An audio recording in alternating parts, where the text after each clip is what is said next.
Moi, dès que je dois aller quelque part ou quand on me donne un rendez-vous, il y a un truc qui est sûr, c'est que je serai toujours à l'heure. Oh! Je suis toujours en retard. Ouais, c'est vrai que je suis toujours en retard. C'est super chiant et en plus je fais pas exprès et les gens m'engueulent. Mais si jamais je suis toujours en retard, je me suis rendu compte que c'était à cause d'un mec. C'est à cause du mec qui a inventé la touche répétée dans 5 minutes sur les réveils. Tu la connais cette touche?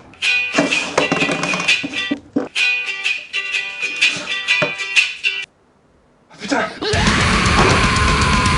Mais en plus elle sert à rien cette touche, sérieux! T'as dormi pendant 8 heures, t'as pas besoin de 5 minutes en plus! Excuse-moi, j'ai pas compris ce que tu viens de dire, non parce que je suis bilingue. Ah oui, pour les bilingues, cette touche s'appelle snooze. Ah snooze! Ah la touche snooze! Amazing! Il y a une autre raison pour laquelle je suis souvent en retard, c'est que à la seconde où je dois partir, j'ai toujours envie de faire un truc, mais que je ferai jamais en temps normal. Allez, c'est parti. Mais c'est quoi ce pied de table bancal? Faut absolument que je répare.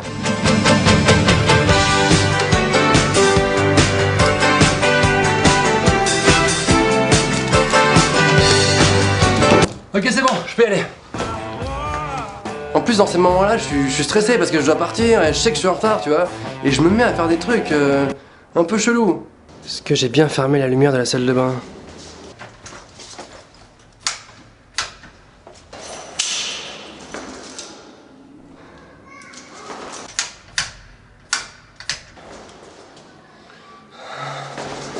Moi, j'arrive pas à partir zen, serein, l'esprit libre, tu vois. J'ai forcément besoin d'être en stress et en panique pour y aller, quoi. En fait, je crois que j'ai besoin d'adrénaline. Il y a un truc que je comprends pas, c'est que quand t'es en retard et que t'arrives au rendez-vous, t'as couru, t'as sué, t'es en nage, t'en peux plus, t'as tout donné, t'étais dans le stress, la panique et t'arrives devant le mec, tu vois, tu t'écroules et tu te dis ça y est, je suis arrivé. Ben le mec il t'engueule.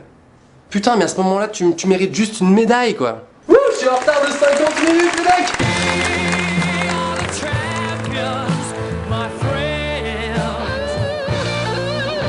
Le pire, c'est au travail, je me fais toujours défoncer.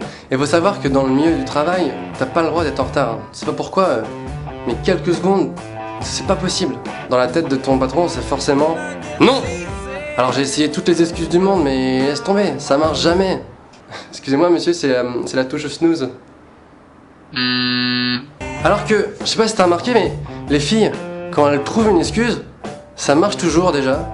Et deuxièmement, c'est quoi ces excuses nulles? Je suis vraiment désolé monsieur, mais ce matin, j'étais pas très bien. Tu te sentais pas très bien? Ouais, c'est pas mal comme excuse ça. Ouais bon ok ça marche, allez on oublie, tu peux rentrer. Excuse-moi. C'est génial ça, pas très bien. Alors comme les excuses ça marche jamais, moi je pratique un truc, c'est le semi-mensonge. Je sais pas si tu connais, c'est que à la fois tu mens pas vraiment, mais en même temps t'abuses un peu quand même. Par exemple t'es super en retard à un rendez-vous, et à la seconde où tu poses ton premier pied dehors, t'envoies un message au mec qui t'attend. J'arrive, je suis en chemin. Ça s'appelle un semi-mensonge. Bécassine. Ok.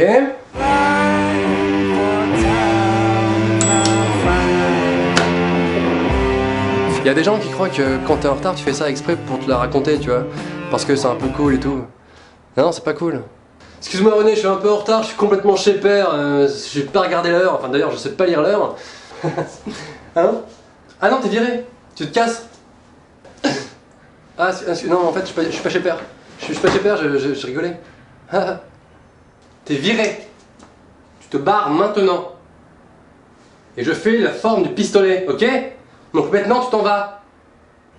Maintenant que je suis devenu un adulte, j'ai enfin compris que, en fait, pour être à l'heure, c'est pas compliqué. Ça demande juste un seul truc. Ça demande du courage. Ça demande du courage, Pokémon. J'ai vu que vous étiez plus de 30 000 sur la page Facebook Norman fait des vidéos, et je me suis dit peut-être que ça pourrait remplir un stade de foot, et qu'un jour on pourrait faire un match.